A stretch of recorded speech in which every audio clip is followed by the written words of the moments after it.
രാധേ രാധേ സുഹൃത്തുക്കളെ.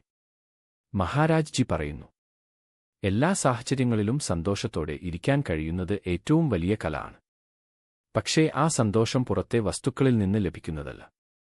പണം വന്നാൽ, വലിയ വീട് ഉണ്ടാക്കിയാൽ, സമൂഹത്തിൽ ബഹുമാനം ലഭിച്ചാൽ, ജീവിതത്തിൽ സ്ഥിരമായ സന്തോഷം ലഭിക്കും എന്നാണ് നമ്മൾ കരുതുന്നത്. പക്ഷേ യാഥാർത്ഥ്യം അങ്ങനെയല്ല.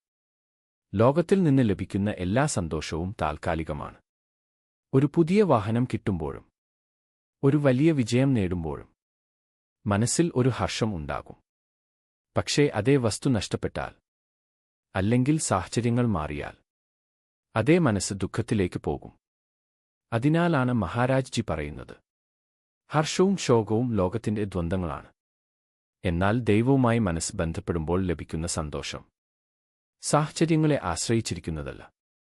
മനസ്സ് ഭഗവാൻ ശ്രീരാമൻ, ഭഗവാൻ ശ്രീകൃഷ്ണൻ എന്നിവരിലും ദൈവനാമത്തിലും ലയിക്കുമ്പോൾ അകത്ത് സ്ഥിരമായ ആനന്ദം ഉദിക്കുന്നു. സുഹൃത്തുക്കളെ, മഹാരാജ് ജി മനസ്സിലാക്കിക്കുന്നത്, അഖണ്ഡമായ സന്തോഷം ദൈവത്തിൽ നിലകൊള്ളുമ്പോഴാണ് ലഭിക്കുന്നത്. ലോകസുഖങ്ങൾ മാറിക്കൊണ്ടിരിക്കും. പക്ഷേ ദൈവവുമായി ചേർന്നിരിക്കുന്ന മനസ്സ് എല്ലാ സാഹചര്യങ്ങളിലും സ്ഥിരമായ സന്തോഷത്തിൽ തുടരും. ഹരി ശരണം.